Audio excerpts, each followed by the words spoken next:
Hello students, today I will tell you about the provisions by the government for SC and STs.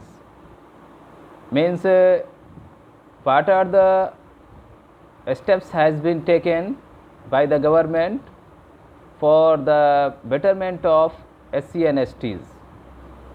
We have discussed in the last topics and last videos that in Indian society SC and STs, scheduled caste and scheduled tribes, are most relevant poor communities, and they have not got the chances and opportunities for thousands of the years.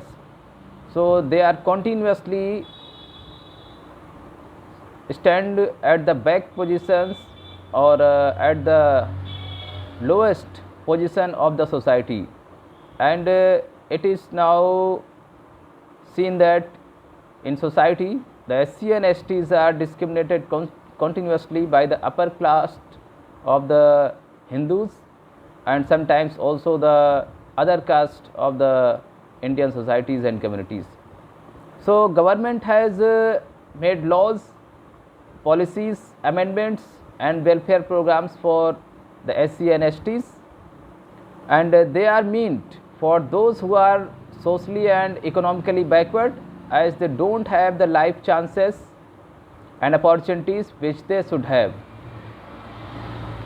The government reserves seats for the SCs and STs, and no one else can take those seats from the upper caste, especially for the admission in the educational institutions, technical and medical institutions, as well as the management colleges and different top level colleges like IITs and IIMs. In these institutions, seats are reserved for the SC and STs. According to the reservation policy and SC/ST Commission's suggestion, the reservation has been given for SCs 50% and 7.5% for STs. So these seats are reserved only for the SC and STs, and no one can take the admission in the behalf of these SC and STs. And same as the seats are also reserved for the government jobs and various non-governmental institutions and places.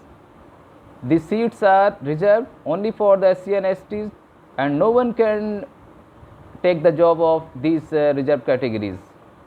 If the seats are not filled at once, then these will be filled in the second chance or the second level.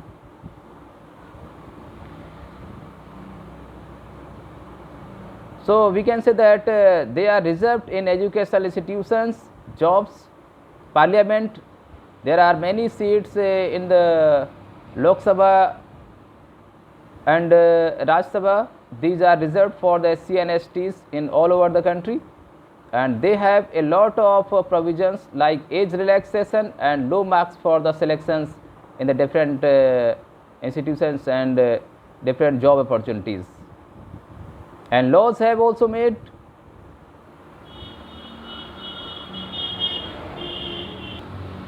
some amendments, and laws, special laws have also made for the upliftment of these SC and STs. And during 1850s, Caste Disability Removal Act was passed, and this was introduced because they wanted the lower caste to get into educational institution so that they could study and educate themselves. Next provision is that abolition of untouchability on the behalf of Article 17 of the Indian Constitution, and if practiced untouchability in any region of the country, then the people will be punished who are doing this activity. Prevention of Atrocities Act 1889. This act is especially when the upper caste discriminate these scheduled caste or scheduled tribes. Sometimes they use beating them, non letting them wear bright colors, and washing streets, and sometimes not giving the chance or opportunity to use the public places, then this act will take the action, and the people who will do any anti SC or ST act, then they will be punished. The Constitutional Amendment Act 2005, this is also related to the SC STs, and 93rd Amendment, it is to with education, and no one can be devoid of education for SC and STs.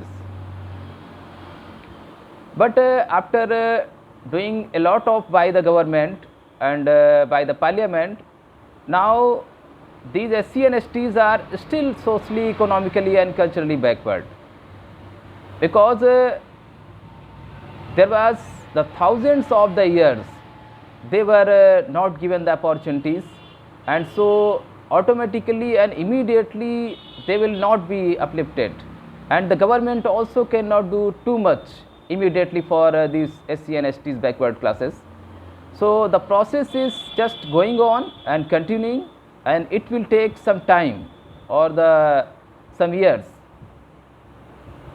There are social organizations, associations and political parties and social movements fighting for these classes, and you have listened sometimes the Satya Sodhak Samaj, that mainly for the Dalits and women, and this was established by Indian social reformer Jyotiba Phule. The Brahm Samaj, this is also working for Dalit communities and women, and this was established by Raja Ram Mohan Roy. Arya Samaj by Dayanand Saraswati. Dalit Sangharsh Samiti, Bahujan Samaj Party, established by Mr. Kansiram, and now the political party BSP, that is led by Ms. Mayawati, and the Dalit Panther movement that was started in 1970s, and so many other social and political organizations are currently active for the upliftment of social, educational and political life of these SC and STs.